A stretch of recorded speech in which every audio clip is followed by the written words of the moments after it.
Good morning. Welcome to 1 Million Cups Kansas City.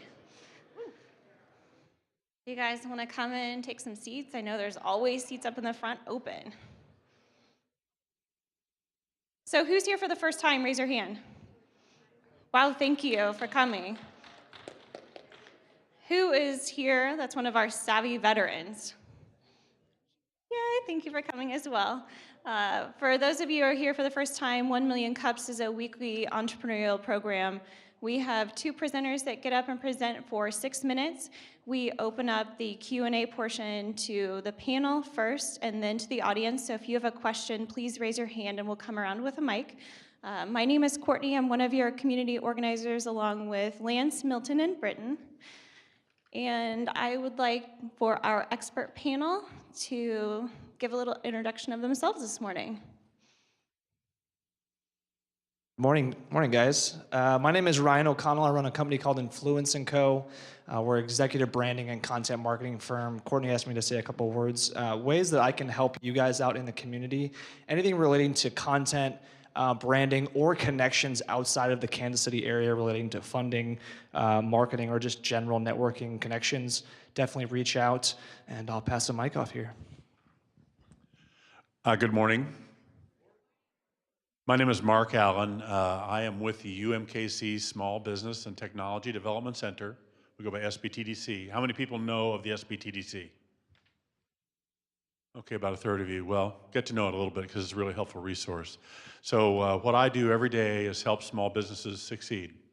I call myself kind of a guy who helps entrepreneurs create wealth for themselves, whether that's internal, financial, or external, some kind of wealth for themselves. So if you have any questions, you can come see me afterwards. So I'm not sure if the Belarusians are here yet. Courtney, are they here? So we have a delegation coming in here from the country of Belarus, visiting today through the State Department. They're here? Oh, okay, right here. So if you're from Belarus, would you please stand up? I welcome you. Oh, here they come, here they come. Yep. Great, so they're here to discover the secrets of warm weather. I think they caught the wrong flight. So anyway, but I want to thank you, so we'll be here for a while. Welcome. Thank you. Okay, so let's get started. I would like to welcome Josh and Jenny Solar with Hello Happiness Card Company.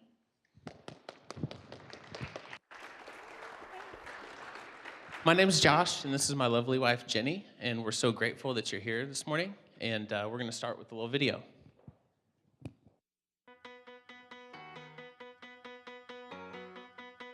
We're Josh and Jenny Solar, and we believe written words can change people's lives. We created the Hello Happiness Card Company to give people tangible tools to encourage others. Simply put, we make cards that make it easy for people to spread love and joy. A few years back, I went through a process of doubting myself, of questioning my purpose in life. During some self-discovery, I decided to pick up a pen and write gratitude letters to friends and family who have impacted my life. Then I started writing letters to strangers and leaving them in library books and at coffee shops. There's a certain magic to writing a letter, in putting your thoughts down on paper and giving that to someone else. I found myself writing letters to friends and strangers filled with the words that I needed to hear, and I found the words I was writing to others helped me appreciate all the good in my life. As I wrote more and more letters, I found it difficult to find encouragement cards that didn't have flowers on the front or cheesy words inside. So I started making my own, and that's how the Hello Happiness Card Company was created. The Hello Happiness Card Company is a monthly subscription service for the encouragers of the world. Our You Are Loved collection features cards with messages like, "You are brave," "Hey, you're awesome," "You are rad," and "I believe in you." Our greeting card collection features everyday favorites like "Happy Birthday," "Thank you," and "Congrats." Here's how it works. Sign up for one of our monthly subscriptions. You can choose the You Are Loved pack or the greeting card pack. Every month you'll receive 5 cards featuring new artwork designed by Josh. Fill them with love and encouragement and send them out into the world. It's that easy. Who will you encourage today?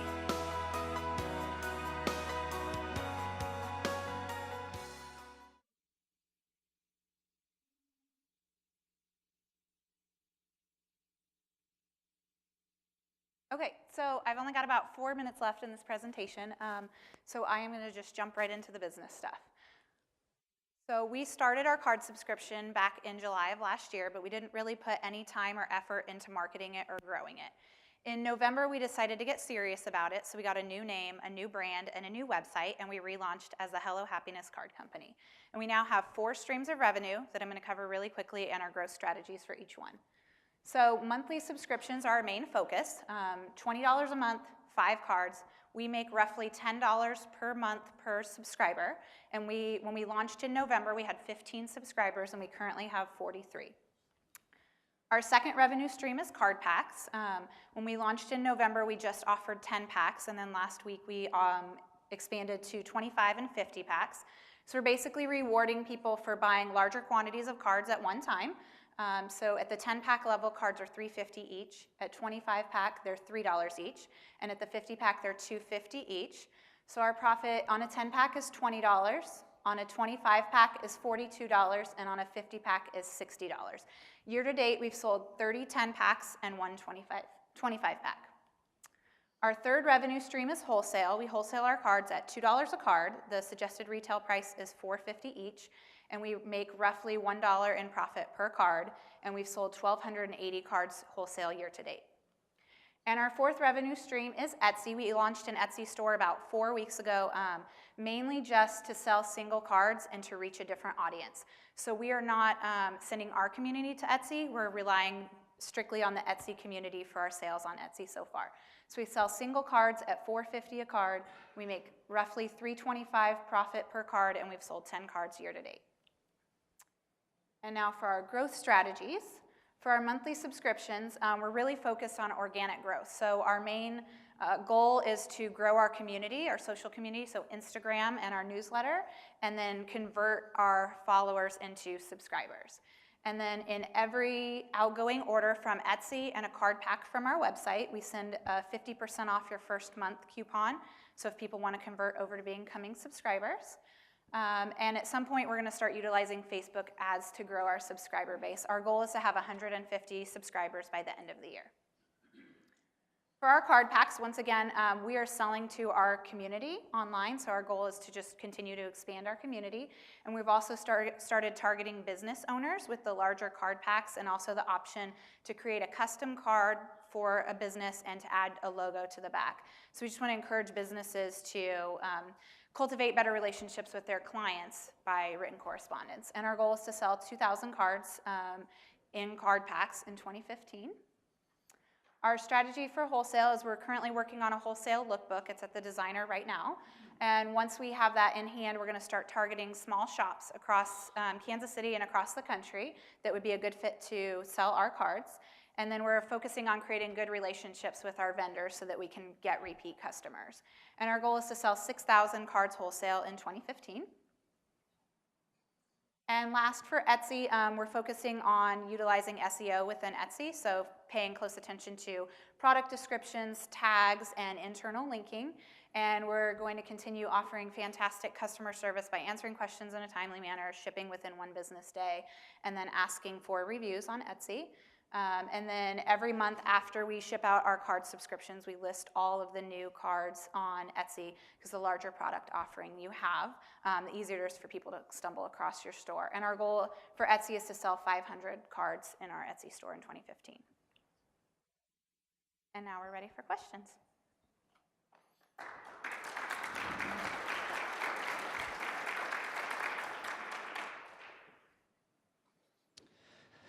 As far as your growth strategy, are you focusing a lot on Kansas City as kind of the model and growing from there, or do you really want to stick within Kansas City? We really want to go nationwide. I think that we love the idea of starting in Kansas City, and at some point right now we're not getting our cards made in Kansas City, but we're looking for local printers, because we do really embrace the made in Kansas City and starting here. Right now, due to our background and our past in business, a lot of our audience is nationwide and not necessarily just in Kansas City. So right now we're really focusing just on the audience that we have that's all over the country. As far as pricing goes, do you plan on, obviously the wholesale side, it's quite a bit lower in terms of profit. walk me through that. Is there a plan for change for that? Are you have the ability to lower your costs later on? Yeah, when we got started, we didn't really know how to have a card company, so we've been photographers for the last 10 years, so we're currently using our photography lab to get our cards printed. The good news is the quality is fantastic. The bad news is the pricing is not. So we're looking for a printer right now, which is harder than you would think. We've already tried out a few different printers and the quality is terrible. So right now we are paying $1 a card, but we're trying to get that down to 50 cents a card so that we could have a higher profit margin. Because with wholesale, you want to try to charge half of what they're going to charge for retail. So we're working on, I'd like to get that cost down to 50 cents a card, but right now it's $1. So I love what you're doing. Can I sign up for a subscription You can? today? Yes. Okay, I'll take one. So this is a great idea because, I mean, how many people here like to receive a handwritten card? Right. So why don't you all buy a monthly subscription and send cards to each other? Right? She's not paying me for sales, by the way. So have you expanded your horizon in thinking beyond 2015? Have you ever asked the question, what would it look like if our sales were $500,000 a year? Oh my gosh. Right. Not quite to that extent. We have started planning for to expand like into T-shirts and other things like that, which we've already played with a little bit in our Etsy shop and not on our website because I don't want to devalue the brand that we're building around cards. We have kind of projected out, at a certain number of subscribers, which I think it was at 300 subscribers a month, and we would be at a place where we could hire an employee to help. Because right now we're doing all the packaging, and our 3 kids help us package cards and put them in the boxes every month. We pay them in screen time, which they love. But so, we've kind of, $500,000 a year in sales, I would, and not that far yet. Right. Well, I just would encourage you to think Yeah. in those terms of, take the top off your head and think about what would it look like if. So you don't try to pace yourself at 30% growth or something like that. Yeah. So have you taken a look from a research standpoint, taken a look at some of your larger competitors, maybe even locally based competitors that are in the greeting card business that might have some ideas that you could use for distribution and sales strategies? Yeah, I haven't gotten that far yet, since we just launched in You might hit November. 500,000 faster.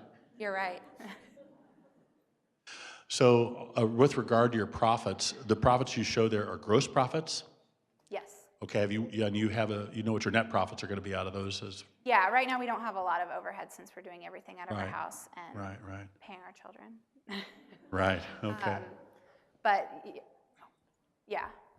So Okay, the net cool. profit is, right now since we are a new company, we are investing a lot of the profits back into buying like bulk supplies so that we pay less per mailer and things like that. Sure, okay. Okay, well, I'd give you my credit card number over the mic, but I don't think I'm going to do that. Probably not a good idea. You might have 100 new subscriptions. If you do. Yeah, right, exactly. Okay, you ready? Yeah, we'd also like to open it up to the audience for any questions. I saw a couple hands go up already. Let's start here in the front. I guess I'm wondering why it's so hard to find a good printer in Kansas City, because it's filled with printers that used to do Hallmark cards. Yeah. So I know probably some of them have fallen to the wayside, but have you really worked the Kansas City printing market? I haven't yet. I've mainly asked around and then tried to follow up with some of those printers, none of which will get back with me. So if anyone here has a good recommendation, I would love to hear it. I would love to get these made in Kansas City. I just haven't been able to find the right printer yet. And we were sitting here talking that we love the idea of the T-shirts. Okay. I mean, your message is really cool, and it's a feel-good. And I would send a T-shirt before I'd send a card. Okay. We already have a T-shirt supplier, and we actually just launched a line of T-shirts for pre-sale a few weeks ago, and we ran that through our Etsy shop, and that's something that we're going to work on going forward. We just want to try not to take too much focus off of the card business since that is our main push, but we are going to start probably once a month offering select designs for pre-sale. Got a question here in the middle. Hi. It seems like your main value is in your content and your intellectual property, and there's a lot of maybe opportunity to partner with other companies, maybe an e-card company like Hoobaloo. And have you thought about trademarking that and licensing your intellectual property? Yeah, we have actually done, I think he's done a few licensed designs for different companies, like a tote bag company. So that's definitely something that we're open to doing. We just haven't gotten that far yet, but if someone approached us about it, we would definitely be interested in having that conversation. Got a question here in the middle. Hi, great ideas, guys. Have you thought about a digital strategy to kind of reuse some of the graphics? I'm thinking, everybody has a phone in their hand, and rather than the paper, if you could have some kind of template where people could put their name and the person they're sending it to, and then you guys can reuse some of the artwork that you've already done. Yeah, something like that I think takes a lot more on the back-end development side in terms of like building an app or a program to do something like that. We do offer through our monthly newsletter, once a month we send out one of our designs like as a lock screen on your iPhone. Or we sometimes put them on our Etsy store as a digital download so people could print them themselves. Got another question here in the back. I completely love the idea. I think it's getting so personal when you write a letter. Have you ever thought about expanding your business and putting different languages? I'm thinking Italian, Spanish. So you not only go on the card that is in the own language of the person that receives it, but it adds your personal messages. Yeah, I mean, I think we would be open to expanding to other languages if we had enough interest in doing that. We do have a couple of international subscribers right now because we do offer subscriptions in the US, Canada, and internationally. To ship overseas costs a lot of money. It costs $12 to ship 5 cards overseas, which is like 5 ounces, a 5-ounce package. But I know, there's a lot of people in the United States too that speak other languages. So if we could always do custom cards, or if we had interest, that would be something we'd be open to doing. Got a question to your left. What is your cost to get your customers? Question. Right now, everything that we've done is organic, so we are not doing any advertising yet because I haven't figured out how to successfully do that on Facebook yet. So right now, I would say, I don't know, because we're not spending money at the moment to go out and get customers. Everything that we've done has been organic growth through Instagram and our community. Something just to tag on there, we use Instagram a lot as being visual with the art and stuff, and so we've grown in 2 months. I mean, we're up to over 1,100 Instagram followers. And then also just a lot of our friends in our circles are all photographers as well, and so photographers in general share a lot, and so that's how we've been able to grow organically and stuff, and we just haven't pursued the other ways yet. But we definitely, Facebook ads are something that we do want to learn more about. That's one of my asks, actually, because I do think that we could grow quicker if we invested money into growing our base. We're just not there yet in terms of knowing how to do it successfully. So are you thinking that you need connections to someone that can help you with Facebook? Are you looking for to hire someone, or just maybe outsource that relationship? Or? I think at first I would just love to have a conversation with someone who has successfully used Facebook ads, and then go from there. So I have another question too. So can I specify the time of month when I want to receive my cards? No. So you put a rush on yourself at one time of the month to ship everything all at once? Well, what we're doing right now is we order the cards throughout the month and package them up throughout the month. So all the cards get charged on the 1st of the month, and then we ship by the 5th. So I have 43 subscribers right now, so I'm shipping 43 packages. But I use stamps.com, and it probably takes me maybe 20 to 30 minutes, and then we just drive to the post office and drop them off. You might give some consideration as you get busier and busier to do like the power company does, where they bill every day of the month to different kinds of people. Okay. Ship the same way. Okay. We've got another question from the crowd in the back right here. Hey, I love your idea. It's great. It makes me feel good, so I absolutely love it. Probably will subscribe to it. But the one thing that kind of gets me and I see it as like my own personal hurdle, and I want to kind of see how you guys think about solving this hurdle. Is actually going to the post office to buy stamps. Have you guys thought about integrating like somewhere another prepaid stamps or something like that into a package as being an option? Yeah, that's something that we did initially before we rebranded as Hello Happiness, is that all of our subscriptions did include postage. The thing is, it ate into our profit, and even when we charged more for it, like it's hard for people to see the value in that you're charging an extra $250 for the postage that they're paying for. And then at that time, we had some people getting postage and some people not getting postage, and that slowed down the entire process, whereas right now, everybody gets exactly the same thing, either the You Are Loved pack or the greeting card pack. And so there's no like, does this guy get postage or does that guy get postage? But I definitely think it's something we may reconsider again down the road because I know that is something that kind of stops people. But our goal is if you're a monthly subscriber, you're getting new cards every month, and maybe you just go to the post office and buy a roll of 100 stamps. And then you don't have to go to the post office for the whole year. Problem solved. I like that you guys are keeping things simple. I mean, we were just talking over here about getting really good at cards, right? I mean, you guys are developing this brand that people obviously love. You just had an initial interaction here. So I'd encourage you to stay focused and get really good at, even you had those kind of 4 growth strategies, even choosing 2 and getting really good at 2 of those and not getting too distracted by outside things.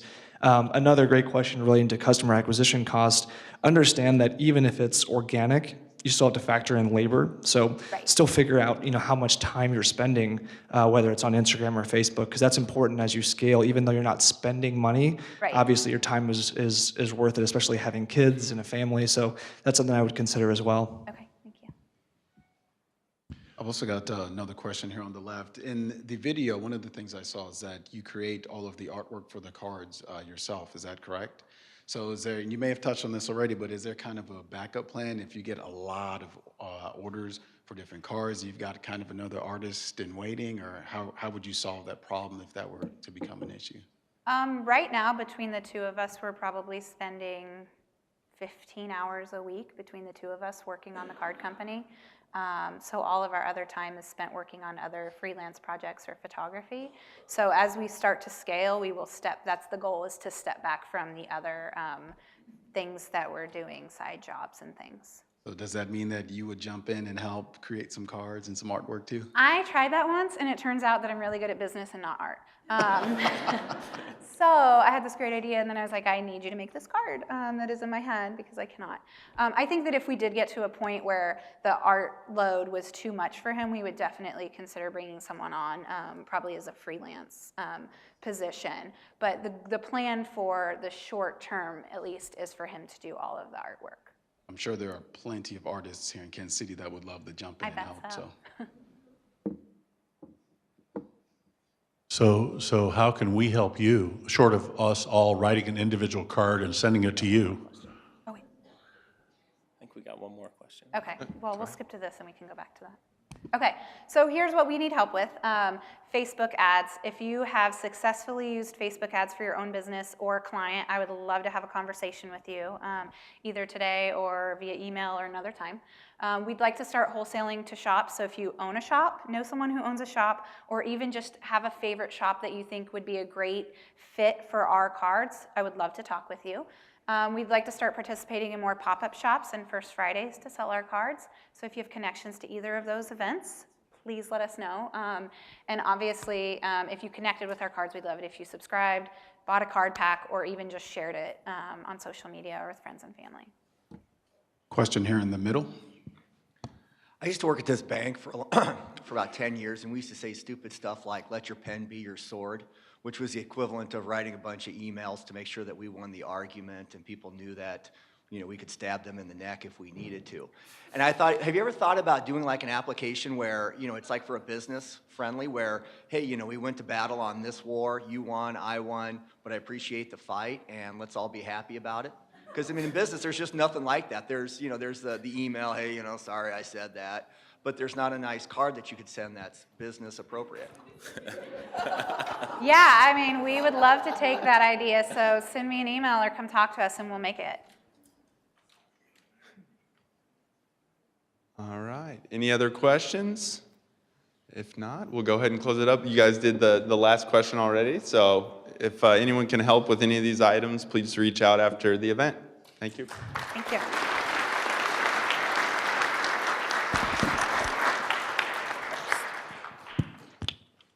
All right. Our next presenters drove up from Springfield and ran into some weather issues, so they are getting set up now. So I've been instructed to delay as long as I can during announcements. So everyone's watching Dave as he gets it set up, hoping he can work fast enough. No, but a couple announcements, things going on in the city. There's an Athena League event. That's going to be Thursday, February 19th. I heard a woo, so somebody's going. It's featuring Denise Mills, so go to their website, learn more about it. It sounds like a great event. Number 2, there is a Battle of the Code University Hackathon at the Sprint Accelerator. It's an amped up all-night problem-solving event, so probably perfect for everyone here. So if you're interested, find more about it at battleofthecode.splashthat.com. And third, here, Amy Wilkinson in Kansas City is going to be Tuesday, March 3rd. It's going to be at the Plaza branch at the Kansas City Public Library. You can learn more about Amy and her presentation. If you have any questions about these, they're on the back of your sheet. And here pretty soon, we'll have our next presenter. No, that's a bad idea. Got a couple others in there. I think we're ready. Did you turn me back up? Thanks for rolling with us, guys. Right. We did hit some great weather, and you guys missed it last night. It was like snow squall variety in Springfield, Missouri last night, which was a lot of fun this morning. So we are Joe and Christine Dawes. We live in Springfield. We have ties to Kansas City. We'll tell you about those in a minute. And we just got here, 10 minutes ago from Springfield. It was a tricky drive. There was black ice everywhere. And right as we were getting out of Springfield this morning at 5:45, a semi on the interstate jackknifed right in front of us. Comes in the median and flips and goes the other way. Thank goodness the driver was good. He was a good driver and he kept it upright. Christine freaks out. She's like, watch out for the black guys. Watch the truck. Watch the car. I'm a teepee. I'm a wigwam. I'm a teepee. I'm a wigwam. And I said, stop. You're too tense. Yeah? Yeah. Okay. Well, it worked in the car. It made me laugh. Yeah, if you ever want to test your marriage, drive in bad weather together or start a business together. Yes. That was a good one. Now, we only have 6 minutes to present, so let's get right to the video. Right. You ready? Sure. We started in TV news. We got out of TV news. Now we do granola.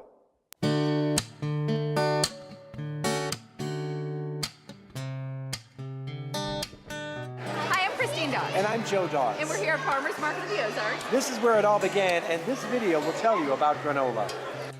This is it. This is our kitchen. It's where we started making granola, where I started making granola. I'm going to show you how it's done. Normally I'd wear gloves, but this is just for my family, so I'm not going to do it. They won't care. But come on over. Here's where we're making. Mix some ingredients. Oats, base of almost any good granola has oats.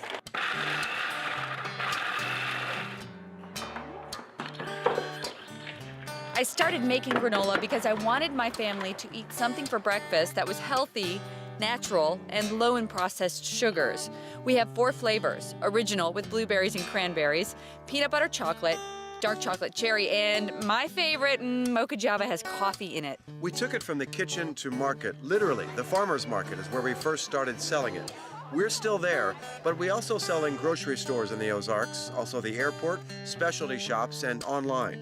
We have a co-packer, a bakery in Arizona that produces our granola recipes by the pallet and then ships them to us here in Springfield. We store it at Springfield Underground. It's in the cave next to the Kraft cheese. That's our distribution hub. Granola is trademarked, and we have a few years of sales under our belts. It's not just a business to us, though. We have a higher mission: to fund children's bone research through Shriners Hospitals. They've been treating our daughter Jude since before her first birthday. We're proud to say our company has kept the commitment to donate 10% of our profits to Shriners every year for the last 3 years we've been in business. Joe, Jude, and our son Joey and I present a check every year in St. Louis. Actually, you're getting a special treat, a little sneak peek on this video because we're looking at the new Granola line extension bars. That's right, I'm testing Granola bars. Coming to a store near you soon, I hope. Our challenges have been finding a distributor, expanding into national chains, and maximizing our online sales. We've even considered building our own production facility here in Springfield. So we got the peanut butter and the chocolate mixed in for the peanut butter chocolate granola. Just spoon it in. So good, it smells so good right now. Seal it up, and I'm talking to you in the grocery store. Peanut butter chocolate granola. Granola is poised to take that next big step.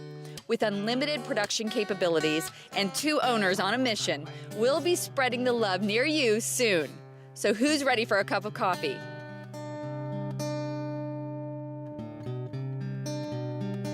So that video we originally did for our 1 Million Cups presentation in Springfield, we've presented there twice now.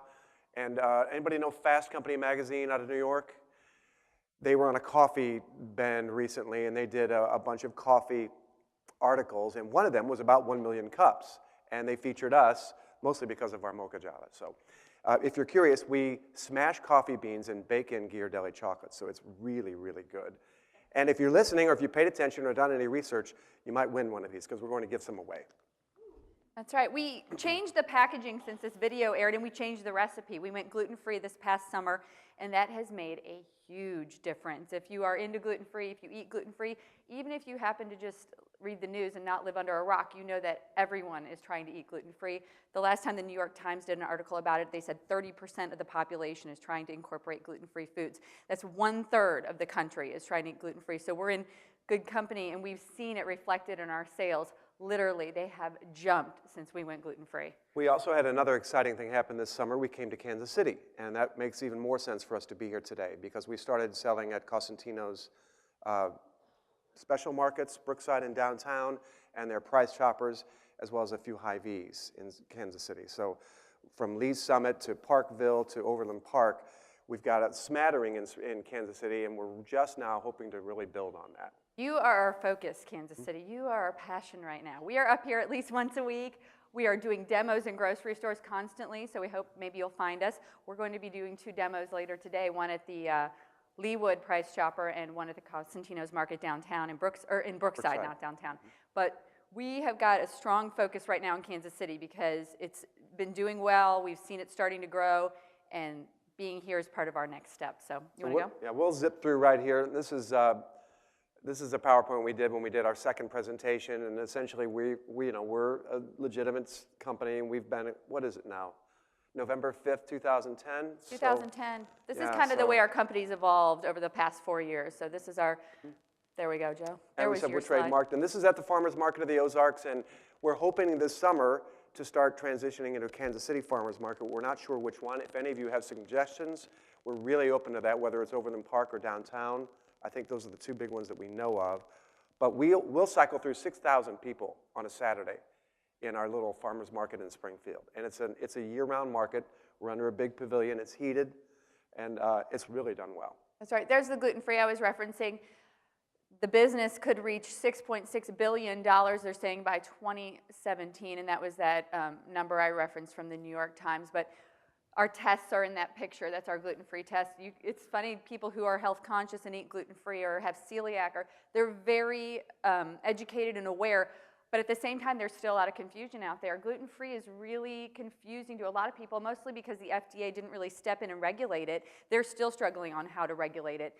There's a lot of you'll hear me say parts per million on different things, but suffice it to say, there is an FDA guideline for gluten-free. There is a certified guideline for gluten-free, which is lower than the FDA. And then granola, which is not certified, actually comes in below the certified level. So you don't have to be certified to be under the certified level of gluten. That's why it's confusing. Just out of curiosity, anybody gluten-free in the audience? Several? Interesting. If you're not, you probably will be soon. Who eats gluten-free, who's not? Who's not? Because Yeah, I do there you that. go. All right. Here we go. That's our family at Farmers Market. We won an award there for best vendor. Was that last year? Yeah, that was in the winter. You can see that the sides are down. It gets pretty cold in the wintertime. That's right. Here's our, go ahead, Joe. Oh yeah, this is where we are, with some exceptions, but we do some hotel work. They'll serve it for breakfast in the La Quinta Inns in Springfield. Lucky's Market is it's a Colorado-based supermarket chain, but we're in Columbia, Missouri, and St. Louis. Homegrown, Hy-Vee, Mama Jeans, a lot of these are Tiff's Natural Market. These are Springfield area stores. Price Cutter is the Springfield price chopper, if you will. Harder House is, it's like your hen house. So it's very similar. It's a higher end grocery store, and which brings me to one of our asks today, and that is we really need to get into hen house, and we would love a connection if anybody has that. Here's our mission. We mentioned it in the video, but we do give 10% of our profits to children's bone research through Shriners Hospitals for Children, which is where our daughter is treated. But that's Jude. We love showing as many pictures of her as we can, and our son Joey too. But it's been really the reason that we've been so driven to make this business succeed, so it bears mentioning time and time again, because when we're both tired at the end of the day and we don't want to do any more work, we do it, and we know that what we're trying to do is bigger than just making money, although we want to do that too. It is a business. Our clock is ticking, so we're going to zip through quick. Jude was an ambassador for the new Shriners Hospital in St. Louis, so we've played a pretty key role in that. Our money is just a drop in the bucket for that hospital. Here's the last picture, Jeff. Yeah, and my father-in-law keeps getting into our PowerPoint. I'm not sure how that happens, but that's. We've already gone over our time, but we welcome any questions, and again, we have some specific ideas and things that we'd like to do and things we'd like to ask of you in Kansas City, but we've given up the role of asking the questions now that we've left our reporter hats in the closet. I was just going to mention one success story. If you are new to Million Cups or you're thinking about presenting, after we presented in Springfield, the president of Cisco here in Kansas City, he saw an article that the Springfield Business Journal did on us, and he didn't call us, he had a person call us and say, hey, Cisco wants to carry granola. And we were like, wow, Cisco's like the biggest food distributor in the world, so absolutely. So it's interesting, we signed on with them, we were excited, it was great. We sold maybe 20 cases in 3 months, and that's not good. It wasn't a good match. It was more of a food service rather than a retail. So we're hoping that'll be a future. We don't. It's not out of the question. But it was a good learning experience for us. We jumped in with the big dogs, got a little bit of slobber on us, and then got back out. And we figured out why it worked and why it didn't. And the good thing was we didn't lose too much in it, and neither did they. Not that Cisco has to worry about losing too much, but. Anyway, that's it. We'll wrap it and take a question. Sorry. Christine and Joe, thanks for coming out. Glad you made it safely. We'll go ahead and open up to our expert panel to start. So I'm an expert on eating granola. It looks like I could eat one of those through one episode of Justified. For sure. Have you considered bigger packaging? And would that improve your profits if you were to? It's fun. Oh, go ahead. You want me to take it? Go ahead. It's funny you say that because we're actually, we have smaller bags, and we're thinking about going even smaller. Now, when you talk about going bigger, you talk about a food service match as opposed to a retail. When we hit retail, they want to see smaller. If we start to make more inroads with food service, we have a bulk option. So if you want to order a 25-pound case, I can get it to you. So I can call Cisco and order a pallet and be better exactly. off, huh? You can, we can get as much as you want. And what we have found is that the profit margin increases with smaller sizes. Because in bigger sizes, you don't make as much. Really, so our profit is higher on a smaller. And we do make a 5-ounce bag. That's great for airports and that kind of thing. So one follow-up question before I turn it over to Ryan. Have you, this may be a little wild considering the time stuff, have you considered exporting? And I'll tell you the reason why, because smaller packages of granola type things go into the Asian market like silk comes out. Yeah, that's come up in some conversations. We haven't really gone down that road yet. But that really is, and I know there's a big focus on export from the state of Missouri and DED and things like that. So I have a client actually at the SBTDC who is an exporter of American foods to China. This is the kind of thing they would jump on. Well, we're going to shake your hand after this is over. By the way, in my previous business, I was a broker. Oh. There you go. We'll get some advice too then. Walk me through kind of the growth and what your guys' focus is going to be over the next 1 to 3 years on e-commerce opposed to the retail side? Because it sounds like retail and kind of this in-person pop-up, the farmer's market has really been the focus. Walk me through those two different kind of approaches. Let me start, because you can focus on the e-commerce and the growth. But what we have found, and the reason we're coming up to Kansas City and doing these tastings, and we're going to the stores and handing out samples every chance we get, is that we have found, mostly through the farmer's market, which we originally thought would be our market research, is really our sales tool. Because whoever answers the trivia later will know. Once you taste this, you're hooked. It's really amazing. It's like honey roasted nuts, but it's caramelized. It's just an amazing taste. Each one has a unique taste. So what we have found is that face-to-face is really hard to replace. We had some college kids from Rockhurst and we didn't have anybody from KU. Rockhurst and Mizzou that were going around doing some testings for us that were wildly successful. It's really hard to keep college kids on track. So, and we have found that we can represent this product better than anybody because we know the whole history, and when somebody comes up and says, I'm gluten-free, what is this? Well, we know it tests at 5 parts per million or less. So we know those kinds of things. Now, as for the retail versus e-commerce and the growth there, you want to take that one? Let me synopsis it really quick for you. Our first year did great. We had good sales. The second year, we doubled it. The third year, we ate our lunch, and mostly because we went to a theme park called Silver Dollar City in Branson. They brought us in. They wanted a lot to start, and they are the reasons we started making our smaller bags because they requested it. That was our third year in business. The guy who brought us in, the buyer, he ended up leaving his job, and nothing happened with the product, and we literally lost a lot of money that year because we just ate product that went out of date. So third year was tough. We were ready to literally considering whether to hang it up. Fourth year came. We went to 1 million cups in Springfield, and I kid you not, from there things just started to happen. Things grew. We changed to gluten-free, and that was it. That was when the sales exploded. So last year we turned things around. We saw, what was it, a 25% profit increase.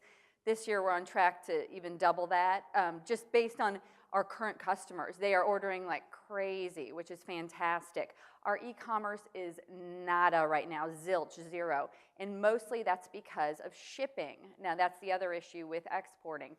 We get maybe 2-3 orders a month, although we encourage people to do it. But once they check out and they see that shipping is going to cost me as much as 1 bag of granola, it's a really hard sell. We're in the middle of reworking our website. If you go on it right now, it's horrible. I would direct you to our Facebook, our Instagram, our Twitter, instead of our website right now. We have a company that's working with us to bring us up to compliance on our e-commerce processing through our bank. But also we have a marketing person we just engaged, and we've got like a promotion going on that will be blasted on the website. If you order 4 bags, you get free shipping, 4 or more bags. So we're going to start pushing online ordering more through that kind of promotion this year, and I hope to see it go up. And just as an addendum, our online presence, we think it's good, but when Christine got out of television news, she did this. When I got out of television news, I do TV advertising sales now, which includes a lot of digital sales. And so we just had a digital makeup or whatever on our company, and we found that it's lacking. And we've gotten tons of good press online, including our Mocha Java winning a top 7 out of 140 taste tests by a website called The Nibble, which is a big deal for us, probably not a big deal in the world, but we do have a decent presence out there. It's just now capitalizing on that. We just started working with a woman out of Austin, Texas, who's doing a lot of social marketing for us, but it's really more geared to the online world. Makes sense, and I mean, you always want to do what you're good at, right? You're obviously proving the model on the in-person and retail side, but I mean, you'll run into problems in terms of scalability if you don't, put some focus on the e-commerce.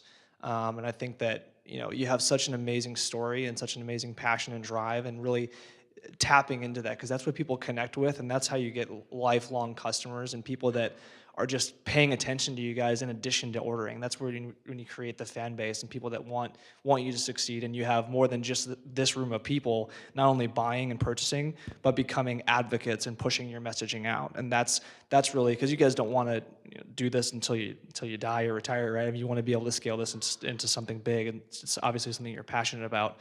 One thing we're curious about, talk me through the pricing and then what it costs to make.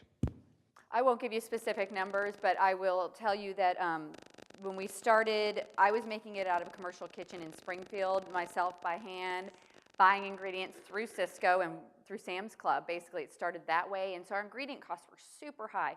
We started to interview co-packers throughout the country. There's only 5 in this country that will make small batch granola. With nuts? With nuts. That's for a variety of reasons. The nuts is part of the problem. The small batch is really the reason. We interviewed one of them, interviewed another one, went with one in Phoenix, Arizona. They're great at it. It's Lehigh Valley Trading Company, and they co-pack popcorn and granola, and they are really specialized at small batch granola. We've trained them on the recipe. We go out there and work with them, and I'm constantly on the phone and email with them. They brought our ingredient costs down because they're buying in bulk. And by the way, all those walnuts and almonds and cherries are all coming from the West Coast, so they're a lot closer to the ingredients than we were here in the middle of the country, which seems kind of funny. But that brought our ingredient costs down to a certain point. Great, so now we've got a better margin. But then we have to grow and expand through distributors, because once Joe and I are still self-distributing a lot, which means we drive the granola to the stores. Today we're going to make 2 deliveries while we're up here. We have a distributor in Kansas City who works for us, a smaller distributor. We're talking right now with a larger grocery store distributor. Once they take it on, they take a cut. They take 25 to 30% of your margin. The grocery store takes another 25% of your margin. So we're constantly looking for places to cut back. We will be going to a smaller bag. This is 12 ounces. We're going to go to 11 ounces. It's not a big change, but it will bring us down enough where our margins will be where they need to be. So it's always a battle. We're constantly looking for places to cut pennies to expand that margin, because so many people along the way take some of it. But our biggest challenge really, and I'm sure you guys have all run into this, you get a product in the store, you start eating it, you really get into it, and then it seems to change. I've done that for products for years, and you think, what happened to that? It was so good. And now I see. What happens is these companies scale up, and in order to scale up, they have to be able to distribute, so they're losing a bigger percentage of it, so they have to change their recipe, or they cut down on the good stuff. I mean, this has walnuts and almonds. Those things are incredibly expensive, and they fluctuate. I'm sorry, they don't fluctuate, they go up. They never go down. They're always doing it. We all know what milk has done. I mean, all food prices have gone up. So our challenge then is to keep this as low as possible, make it competitive, and keep the ingredients as high quality as possible, because that's our point of difference. Yeah, we do have good quality ingredients, and the reason we're going to go from 12 ounces to 11 is that ounce makes a difference, but we can go for smaller bags, smaller labels, smaller boxes that it ships in. All that cuts pennies off of our bottom line. So we want to keep the recipe the same, but we're going to decrease that a little bit. So when you go to the grocery store and you see it, right now you see it at $7.99 a bag, although we put it on sale for $6.99 a lot, but people really back up when they see $7.99 a bag. And I understand why. They sample it and then they buy one because they love it.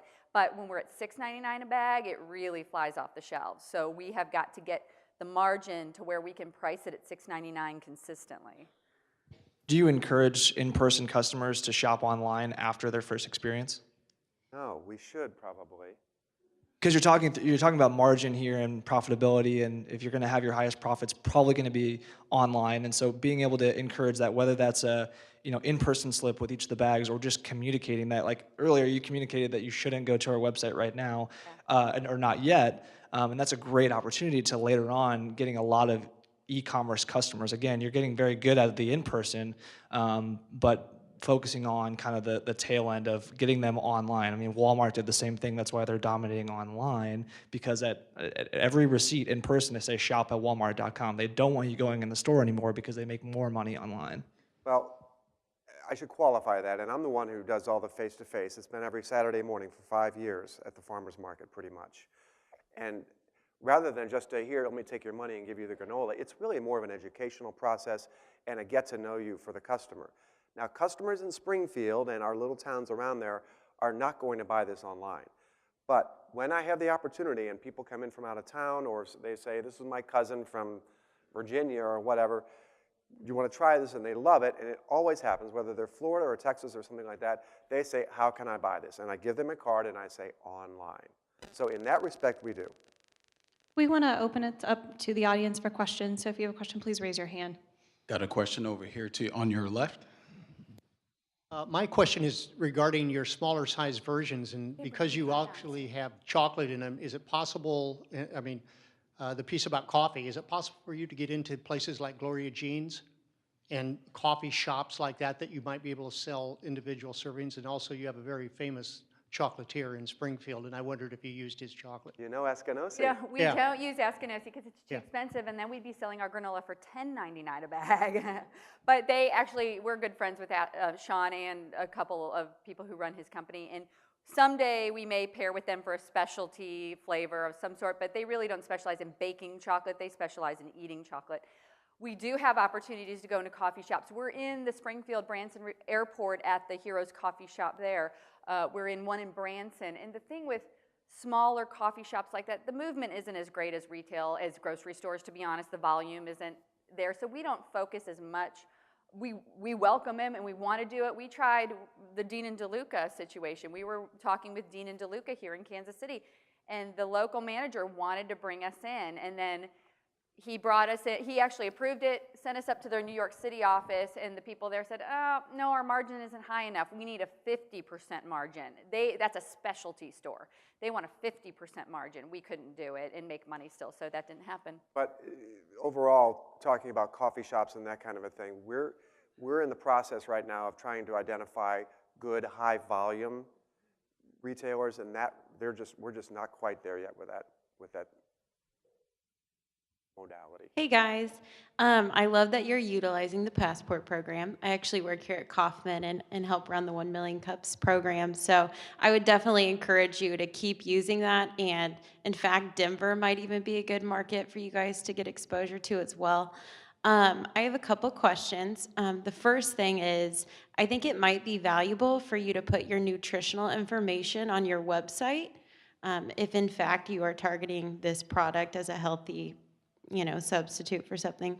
And then my other question really is so you're trying to find places to put your product, get it on the shelves. What are your plans in terms of your marketing efforts to get the product off the shelves and get turnover? Great questions. And the nutritionals are coming on the website. That's part of the revamp we're going through right now. So that's coming, and that's a good point. As far as the marketing and getting it out once we're in different cities. Go ahead, There's an internal struggle right now, mostly because of my current job, and I think TV advertising is a great idea, but we're just not quite there yet as a company. We don't have that kind of money to spend. So that's why we're working with this woman in Austin to work on mostly social marketing and online presence, online marketing, getting some recognition that way. We are experts at the PR world because we gave it out for so many years. We bring people on so they can promote their books or their products or their companies on our TV shows. So now we're working that way to get in. We don't have, in my opinion, a really good marketing plan yet. That's something that we're lacking. So this woman, what's it been, a month now with Julia? We've been working with her for a month, and we're hoping that's going to start springboarding us into that world. The great problem we have is that we're trying to slay the dragons that keep coming in front of us, which is filling orders. And that's a great problem to have because as long as we can get the product in, it's moving. And, marketing is always there in the back of our head, like, we got to get more and more and more. Really, where we're at, and we haven't hit on what we want from you guys, but we really need a distributor in Kansas City. So we're looking for that right partnership and to get it not just into the stores it's in now, but in all the stores in the Kansas City area and beyond, hopefully. Got a question here in the middle.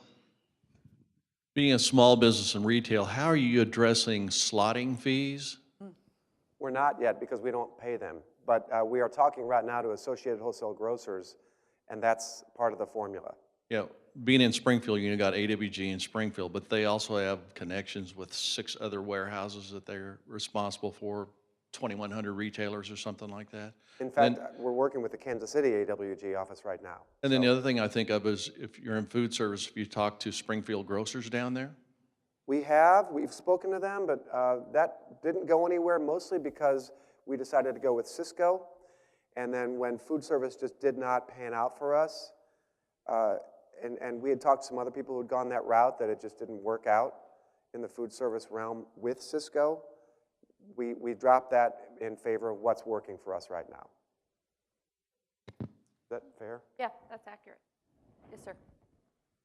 You had mentioned a shelf life challenge you had. Can you give me some idea of what the shelf life of the product is and how much of a challenge you run into with that in some of the stores you're in now? And I should clarify, the challenge with the shelf life was simply that we started up the small bags particularly for that one customer. So we had no one else to sell them to, and they didn't buy them. So that was a big mistake on our part. Now we have other customers who will take those small bags in a heartbeat. The shelf life, I market at 6 months. My co-packer says you're way conservative, up to 9 or 12, they think. It's all shelf-stable ingredients. I'm really, really, really type A controlling about the ingredients. Honey is the only thing we sweeten it with. Honey is a natural preservative. Sits really well on the shelf with it sweetened with honey. And then everything else in there is shelf-stable.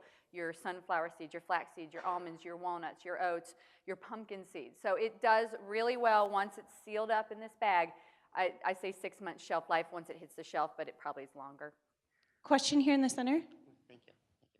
Hi guys, so my question involves I know you mentioned Facebook, Twitter, and Instagram, but also trying to get up to bloggers as well. Have you thought about implementing your blogging and bloggers, and also how to use natural organic growth through Facebook, and Twitter, and Instagram to talk about your product? Yeah, blogging, the bane of our existence. Joe and I spent 20 years in news, and we just wrote all day, and I was like, you mean I have to write a blog now? So anyway, people who blog, keeping up with it, you're like, dang it. I got a blog due from my marketing person next week. We do blog. Every other week now you'll see a new blog. Our website, our Facebook, our Instagram, our Twitter, our LinkedIn accounts. Growing organically, you want to address Right, that? and you hit on a really good point, and that's what we're hoping Julia is going to help us do, is to identify the thousands of mom bloggers out there that you can send them a bag of this stuff, and they're going to love it, and they're going to write about it. And we've heard about all kinds of companies that do that as a social marketing model, and it's worked. So that's something we're thinking about, and that's on our plate. Hey, before the next question, I'd like to recognize or introduce Christine's brother who's in the crowd with us, Kevin Belaski, in the back. He lives up here at Liberty. Kevin, it's nice to see you here. Thanks for coming. Joe always likes to embarrass my family, as evidenced by the horse picture Oh, yeah, that he called yeah, my that was a father-in-law. joke, by the way. Next question. All right, we've got a question here in the middle. Hi, I love some good granola, so I'm looking forward to see that in grocery stores. So as far as your strategy, I've heard some of the bigger grocers around town, Cosentino's, Hy-Vee, Hen House. Do you guys have a strategy for some of their organic, natural grocers like Whole Foods, Sprouts, natural grocers? I mean, they're popping up all over kind of the suburbs. Do you guys have a plan for those stores? That's our dream, is to get in with those people. And it's no coincidence that we chose a social marketing person from Austin, which is where Whole Foods is based. Sprouts is big. They are, I don't know if they're headquartered, but they're huge in the Phoenix area, where we are made and where we are considered a local product. So yeah, it's like a huge tree to climb. Which branch are you going to grab first? And Kansas City is our branch right now. So we don't want it. We're learning that you can put it on the shelves. It's not that hard to get it on the shelves. It's hard to move it off the shelves. So once we get it moving in this market, then I think we're going to be ready to go to Whole Foods or other markets like that. One last quick question from the audience. Hi, just a quick question for you. I was surprised when you show your slide in terms of all the different types of venues that you're currently in. And what I did get a really good feel for is what your distribution strategy is. Because frankly, I think the concept is great. I'm sure the product is equally as good. And I was surprised that you guys were, what I see, taking more of just a shotgun approach as far as where you're trying to get distribution. I thought it'd be more like a Trader Joe's, a Whole Foods, more of a kind of a healthy market kind of item. The second part of, I guess, question or comment is, you're doing a lot of sampling, which I think is terrific. How are you measuring the effectiveness of your sampling program? That's great, and it is a shotgun approach, we'll be honest. I mean, the distribution plan is not laid in stone, and it's a shotgun approach mostly because when people respond and want it, we go after it and make it happen. So we get it on the shelves, like Joe said, but how do we get it off the shelves? Cosentino's approved it, we get in those stores. Hy-Vee up here approved it, we get in those stores. Now we go about setting out to make it sell, and that's our biggest priority. What our next distribution step is it's over here. We're thinking about it. We're talking to AWG, like we said, but you're absolutely right. It's not an organized approach at all. Trying to go to Trader Joe's and Whole Foods, those are definitely a target market for us. It's a different way of getting into those stores, though. For example, Whole Foods is a store-by-store basis. So we could go up to the Overland Park Whole Foods and work with them and try to get in there. But with a Hy-Vee, for instance, bam, we got 5 stores at once. Price Chopper, bam, 8 stores at once. So to work a Whole Foods angle is going to take a lot more labor on our part, and quite honestly, we just don't have time for it right now. Well, and really briefly, our distribution channel and focus right now is, outside of everything we've got, is to get more Hy-Vee stores and then call Iowa and say, hey, guess what, corporate Hy-Vee, we're in 20 stores in Kansas City right now. We'd like to start drop shipping pallets to your warehouse, and then they take care of it. So that's our real focus at the moment.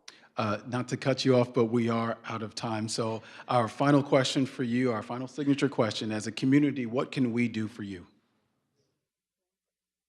Okay, our first and foremost is we really need this product to move. So and I'll ask a couple questions right before we're done, and we'll give these bags away.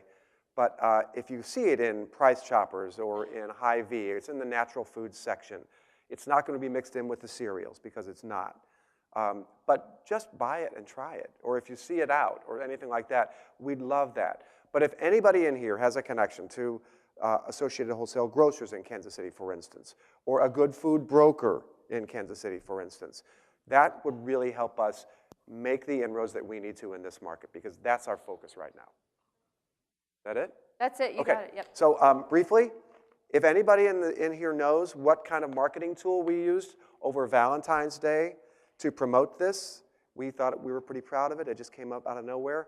Come on up and tell me afterward, and we'll give you a free bag. Thank you so much for coming out and presenting today. We just also want to let everyone know that there are some, if you've got additional questions, our presenters are going to be here right afterwards. Please come down and talk to them. I know that Happiness has got some cards set up over there that you can look at as well. And we Thank might you be for coming tempted out. to open the bags and hand out some samples of the other ones, if you want one. That would Come be on up. great. Yeah. We'll see you next week.